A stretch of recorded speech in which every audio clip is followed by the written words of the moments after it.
What is up, guys, and welcome back to my channel. I know I've been gone a long time, but I have some good content coming, and yes, you should just subscribe now. Okay, so I decided to make a video on how I started my online boutique. This can be used for really any e-commerce site. It doesn't have to be just a boutique, but for anybody that does or wants to start an online boutique like I did, then just keep watching. Online clothing boutique, specifically women's, called Ivy. I spelled IVE, and I started it back in September, the end of September. So I've only been open just a few months or so. But basically, I just want to make this video because I know when I was trying to create one, there were videos that kind of helped me, specifically like Gia Monet, Jackie from Gia Monet, and then also a few other people, but Jackie was really the one that I related to because she was the most honest, she was the most blunt, and she was the most straight to the point. So yeah, I decided to make this video for anyone that was kind of like me and kind of looking for that guidance from someone online specifically. So I'm just gonna go through the steps of what I did. I'm in no means a professional. I did my research just like you guys would do your research. I do have family members that are in the legal field, and then I did use my resources in my hometown. We have like a small business association, so I did use those resources and get more information from them. However, most of it was my personal research and a little bit of guidance from the people around me, so definitely utilize that. So the first thing that I did, and I advise people to do with anything you need to do, pick a name. So, you know, you're sitting at home, you have this idea, and you need a name. You need a name to kind of go off of before I think you do anything else, because I feel like that sets the foundation to what you're trying to do and the business that you're trying to create. So pick a name. Specifically with businesses, I think we've all heard of this. It's easiest to pick a name that is easy to spell and that is kind of short, not too confusing, and that people can resonate to. So my name, I'm big on names and meanings. It is Ivy, so it is simple. Most people think it's spelled IVY, but it's actually IVE because it is the initials of my grandma, my mom, and my aunt. So that's how I spelled IVE instead of IVY. But again, it's short. I feel like it's easy to put in the browser or the domain, and it's pretty simple. So definitely pick a name to start with. I feel like that's a great foundation to use and kind of get you thinking more about what you're trying to do and the reality of what you're trying to do. I'm looking at notes too, so if you are wondering what I'm doing. Second thing that I did personally was I did my research. I spent months doing my research on what I needed legally, what this entailed, what is the e-commerce business, what does e-commerce mean. I'm a fashion major, so I do know a little bit about this, you know, unwillingly, because I'm taught about kind of the e-commerce way of life, I guess you can say. And I'm merchandising specifically, so definitely the business side of fashion. So I did have an advantage, you know, learning about buying and resources and trend forecasting sites and things like that. But I still advise you to do your research. I just Googled. Google's a huge resource. Like, you have that resource right at your fingertips, which is amazing. And I just Googled, you know, how to start an online boutique, how to start an online clothing store specifically. What do I need? Do I file income taxes? When do I file income taxes? Like, I just researched everything, things I may not have needed at the time, but I just wanted to make sure I knew, like, Taylor, you're about to put this money in this business.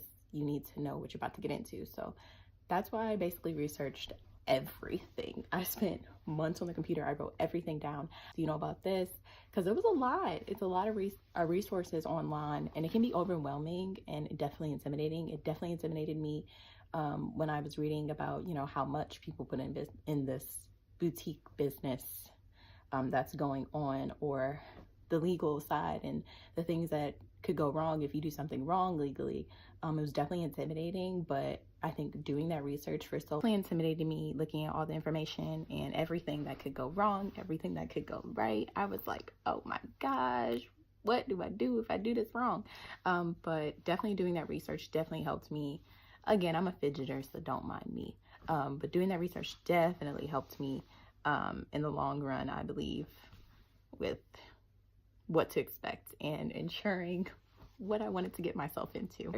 So we chose our name, we did our research. The next thing that I did was I registered my business with the state. So what that means is you are now a legal operating business in whatever state that you're in. You're able to perform, make money, make a profit if that's what you want, but you're just legally in the state system. I'm personally from Ohio. I can't speak for every other state, but what I did personally, I registered my business as an LLC. So LLC is a limited liability company.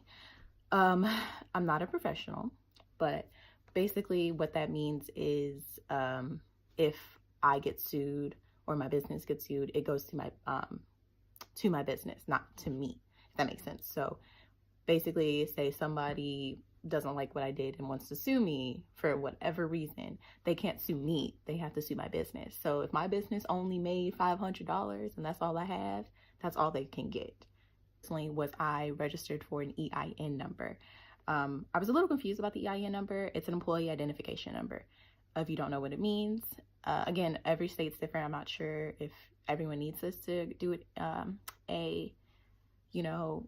online business, but basically what I learned was I need the EIN as kind of my social security number for my business. So it's definitely safer to do. I don't have employees, but if you were to have employees, this number would come into play more with that side. The EIN number was like a social security number for my business. Like basically I have a baby, she's born, she's registered, birth certificate, and now she has a social security number, which is an EIN. And it basically makes everything more secure. So usually with an online boutique, when you are working with wholesalers and manufacturers, they do require you to bring your legal paperwork. So your business registration forms, they require, as well as an EIN or a vendor's license, or both. But they usually tell you that information once you're trying to register with them online or in person, networking, etc. So instead of always giving, your social security number out, which is not safe, or typing your social security number in when doing paperwork legally, it's safer to use the EIN number. So it kind of separates those two. So yeah, you just had a baby. Now she has a social security number and a birth certificate, which is the state registration. What am I on? Fourth thing or fifth thing, lost count.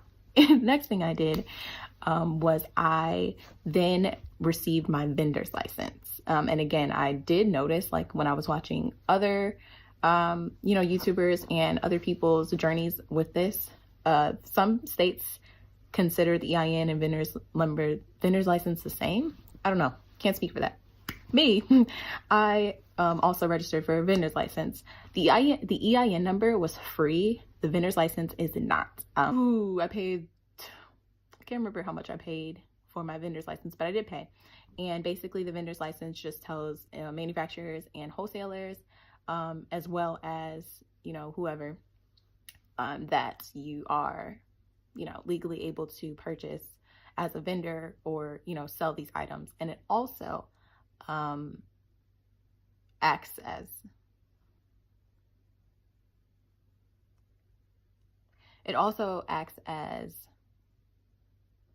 the sales tax ID number, I believe. So that's for your county sales tax. So I pay state sales tax as well as county. So if you ever go online and you notice you have the taxes, and it's usually two, so you have your total, your subtotal, and then you have the first tax percentage, and then the second. My state's tax is 7.5%. Know your tax numbers, honey. But yeah, so basically everybody that orders online from me, you'll see in the order description, it'll say, I think it's 7% or no, 6% Ohio sales tax, and then 1.5 for my county specifically. I'm not going to disclose my county, but yeah, so your sales tax ID number, I believe, are this kind of act as hand in hand, I believe. Again, I'm not a professional, just going off of what I did. But yeah, that's definitely needed, because if you're making money in your state, the states are greedy. So they're going to be like, where's our cut, honey? Where's our check? Okay, where's the check? Girl, you buying this in our state. That greedy, honey. But yes, so basically every month I pay my sales tax. This is different than income tax. This is monthly sales tax. So with this, you have the option. Well, they usually assign it to you, but you could change it. They have that. You have the option to do quarterly sales taxes or monthly sales tax. And for me, I did monthly just because I'm new in the business and I don't want to get to the point where I start forgetting, you know, when I need to pay taxes, as well as having more to add up. Basically, the sales tax that the customers have paid, I paid that back to the state. I know. Sorry, y'all. I'm fidgeting and my scarf is all messed up, honey. But I then went to the bank of your choice and I registered for a small business checking account. Now, personally, I wanted one that was free, again, because with a new business, I feel like it's smart to limit all expenses that you can. You know, if you don't have to spend it, why would you? You know what I mean? Like, why would you pay $50 a month for a checking account that's not making enough to accommodate that extra $50 a month? So personally, I did it free. You know, I'm a starter business. It doesn't matter. So yeah, I went to the bank, and the banks will require you to bring your business license, your EIN number as well. I did have to bring my EIN number, so that is important depending on your state. But for Ohio, I did have to bring my EIN number into the bank with me, and she had to basically like verify that I was a legit business. She had to verify I was an LLC. She even looked me up in the computer. It was a lot, but she was really nice. And basically I keep my business and my personal accounts separate. Not everybody does this starting out. I think it's smart just because when it is time for you to do your, you know, income tax or whatever for the year, you can kind of have a better idea of, I spent this with my business, and not have to go back through your accounts and figure out, oh, you know, I bought that roll of tape for my shipping supplies, but I used my personal card. Now I got to go back and find, you know, it's a lot. So I just keep it separate, because if whatever you can write off for your taxes, when it's time, you want to be able to do that. And I want to be able to do that easily. So I have my account separate. So basically, when I need to see something or spend money, I spend that money with my proper account. Okay. So that's my advice. Not everybody does that, and everybody has to do that. Do what's best for you. But with the guidance that I had personally and the advice that I had, I kept my business account separate, and I do have a free checking account, just checking. I don't have a credit card. That's another topic, I feel like, because credit cards are different for everybody, but I personally don't have a credit card. I feel like that can go left or right. But yeah, so after I got my business checking, I finally had everything I needed. I had my paperwork that I was able to show wholesalers and manufacturers. I had my EIN number. I was registered with the state. I was all good. I was like, all right, it's time. So then I started purchasing clothing, I guess. Throughout this whole process, I was bookmarking, you know, places that I was interested in and all the other stuff. I just didn't have the proper paperwork to register with them yet. But once I did get that, I definitely went back and sent them that, emailed that, mailed it, whatever. And then, yeah, started ordering my clothes. But yeah, that's really how I started an online boutique. Like when you're young, it's easy to get intimidated and discouraged with like big girl things. I'm 21, I'm about to be 22 in April. And it was a big step for me financially, mentally, because I'm a senior in college. So I've had a launch party and everything, and like going through all of that and still trying to be a student was hard, because I'm the type of person that if I'm interested in something, I'm full force interested. Like if I'm passionate about something, like gets all my attention. And I feel like, so I'm an Aries. I don't know if that has anything to do with it. But yeah, once I'm passionate and my mind is on something, like it's hard for me to stray away from that. So it was definitely challenging trying to tell myself, you can't put all your energy into this. You still have an assignment to do. You still have online classes. You still have to graduate. Like it was challenging telling myself to do that, because that's all I wanted to do. I was like, I want to do this. Not saying that my passion and my drive for it and my effort wasn't 100%, but it definitely could have been higher had I not been in college. And if I'm not in college, I think it can definitely be higher. So I'm definitely excited to graduate and see where I can take it. But yeah, that is how I started, very briefly, how I started an online boutique. If you guys want me to go more in depth in a different video or talk about something else, or like do a video of what my supplies are, what I use, what, you know, my process is, what website I use, etc., definitely let me know. This was very brief, it was very quick, probably talked a little fast. I started rambling, working on that. But yeah, if you guys want me to do, you know, some more in-depth videos, if you have any questions, definitely let me know, comment below, DM me, whatever. Also visit the website. My website is ivyboutique.com. Follow me on social media. Look in the description box if you want to purchase something.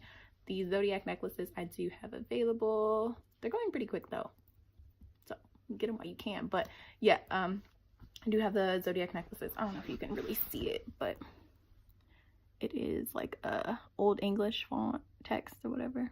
It's really cute. I don't know, I love them. But yeah, they are going pretty fast, so definitely get that while you can. Thank you for watching. Bye.